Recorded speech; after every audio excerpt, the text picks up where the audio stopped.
Pozdrav svima, nastavljamo sa rješavanjem puzli na chess.comu. Dakle, prošli put smo vidjeli kako radimo daily puzzle i opcije na daily puzzle, također smo vidjeli puzzle battle.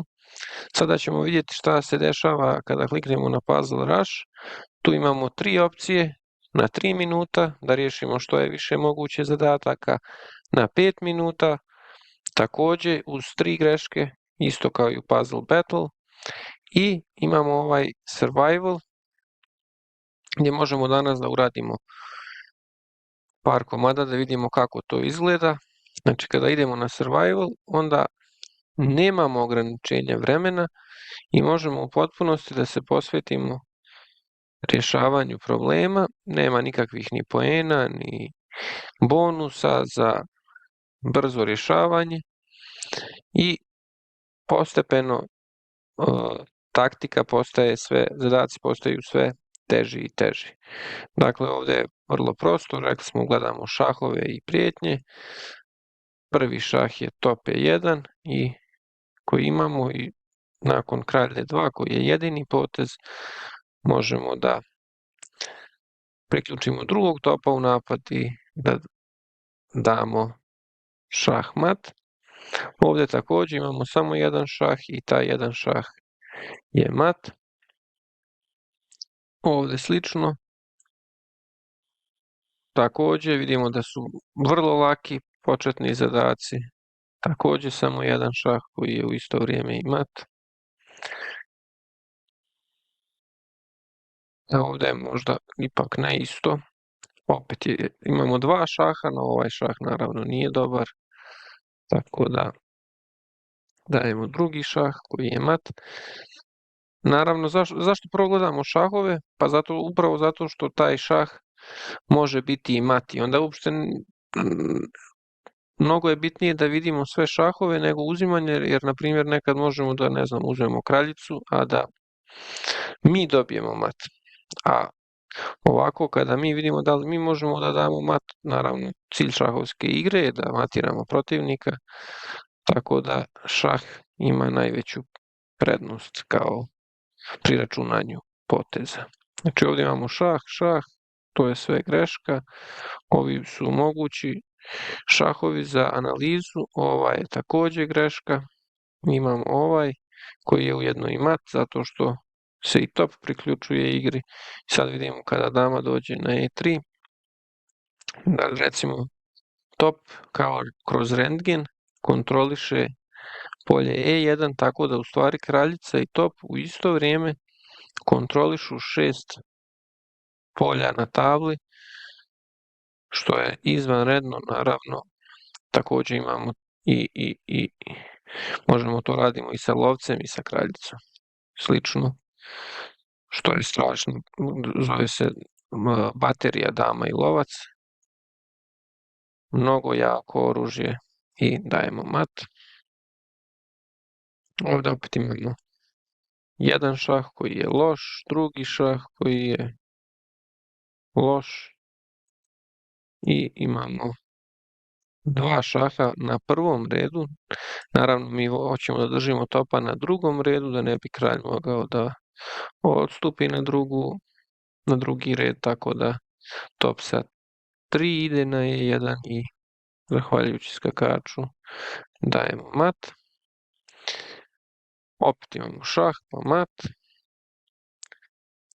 Ovo je možda jedan od najčešćih problema gdje dajemo šah na drugi red i onda radimo mat po prvom redu, odnosno osmom po posljednjem redu, zatvojući kraljicu i priključujući topa u napad. I šta je interesantno, znači rekli smo da imamo pravo na 2 greške, treća je ona koja nas eliminiše iz igre i što je isto vrlo interesantno, ako danas uradimo neki broj zadataka i umorimo se, također možemo da nastavimo sutradan, što je vrlo prijatna opcija.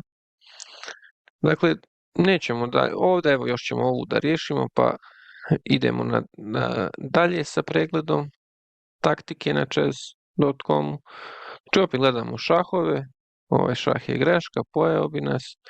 Ako damo šah ovdje, kralj mora da bježi negdje, da se poveže sa topom i kada pojedemo topa, suština ove pozicije je da je naš kralj bliži i da će prije doći do protivničkog pješaka i osvojiti ga i to će nam omogućiti da promovišemo pješaka u kraljicu. Šah, znači pojedemo i prilazimo kraljem, kao što smo rekli bliži smo i kada pojedemo pješaka, naš pješak će izaći u kraljicu. Dakle, idemo sada nazad na rješavanje taktike na glavnu stranicu i dakle vidjeli smo i dnevni zadatak i puzzle rush i puzzle battle i na glavno rješavanje problema. Tu imamo rating i vrijeme. Znači rating dobijamo naravno uspješno rješavajući probleme i što je veći rating to je teže da riješimo problem i trebamo više vremena vjerovatno da uložimo u rješavanje problema, tako da trebamo biti spremni da nekad uložimo i naravno po neki minut ili nekad čak i preko 10 minuta za rješavanje nekog problema, zavisno naravno od kompleksnosti i našeg nivoa. Tako da ja smatram da na vrijeme ne treba obazirati previše pažnje. Mislim da oni stavljaju nerealne prohtjeve, najčešće. Tako da prosto ćemo probati da uspješno riješimo zadatak. Dakle, prvo šahovi, pa onda uzimanje i nakon toga prijetnje. Ako ćemo prije toga materijal, mi imamo topa manje, tako da trebamo vjerovatno da napadnemo kralja i da probamo da damo mat. O šahovi rekli smo, dama f6 je slab šah, dama e5 je jedna opcija, dama f5 je druga opcija, dama e3, šah je opcija, dama g4 je loše jer nas nosi, dama f6 loše, tako da, dobro, dama f5 izgleda interesantno. To su potezi damom, dama d5 je također loše, poješće nas na f4, može da pojede topom. e4 isto djeluje interesantno. Tada može isto da pojede topom. Međutim, onda gledamo šahove, možemo da damo šah na f5 i kada dođe na h6 da priključimo topa napadu, pojedemo na h4 i nakon skakač h5 da damo mat topom ili damom na h5. To je dobra linija za nas. Nakon h4 ako igra kralj h5 damo šah na f5 i dama g5 je mat, ako se pokrije isto dama h5 je mat. Na kralj f4 dama e3 je mat.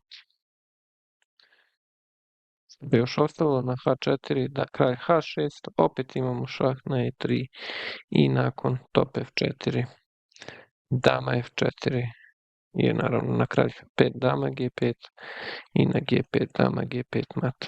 Tako da mislim da h4 je potez i nakon kralj h6 rekli smo dama e3, dama f4 i sljedećem potezu je mat.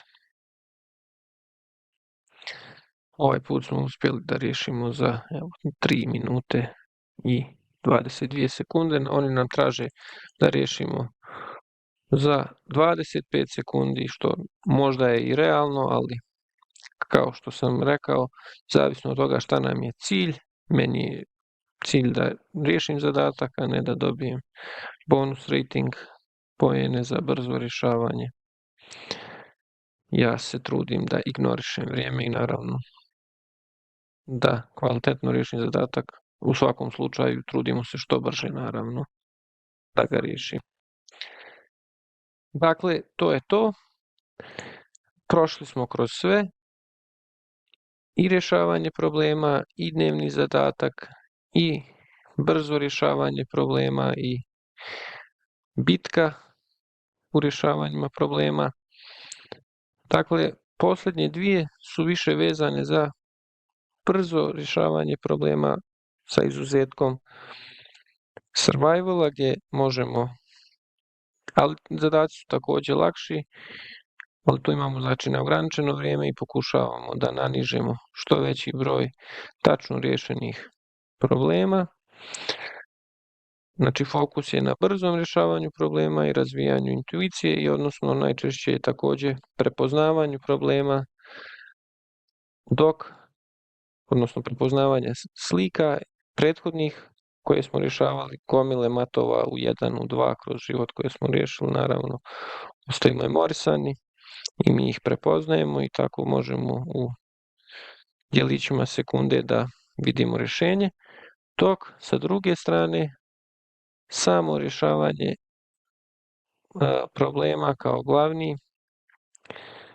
glavna funkcija i dnevno rješavanje problema, kao i rekli smo puzzle survival, nam daju neograničeno vrijeme i tu možemo da se posvetimo rješavanju problema gdje vježbamo naš račun, odnosno kalkulaciju.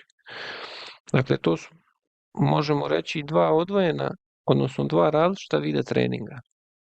Možemo da rješavamo probleme gdje se trudimo da popravimo našu taktiku, a s druge strane možemo da popravljamo naš račun. To su dakle dvije različite stvari, iako obe se zovu taktika. Još sam htio da kažem da nakon rješavanja problema, rekli smo ovdje imamo opciju da riješimo 3 do 5 problema besplatno. Što znači ukupno čini se da ovdje imamo između 15 i 20, odnosno možda i zavisno ako je baš komplikovano, između 15 minuta do pola sata možemo da imamo dnevnu rutinu rješavajući probleme ovdje, sa izuzetkom naravno puzzle survivala gdje možemo da sami sebe ograničimo. Naravno, u puzzle survivalu kada 3 greške napravimo, onda moramo sve ispočetka, dok na prvoj funkciji solve puzzles možemo da gradimo rating kroz vrijeme i da nam zapamti do kojeg nivoa smo došli. To bi bilo to za danas. Do sljedećeg puta. Pozdrav!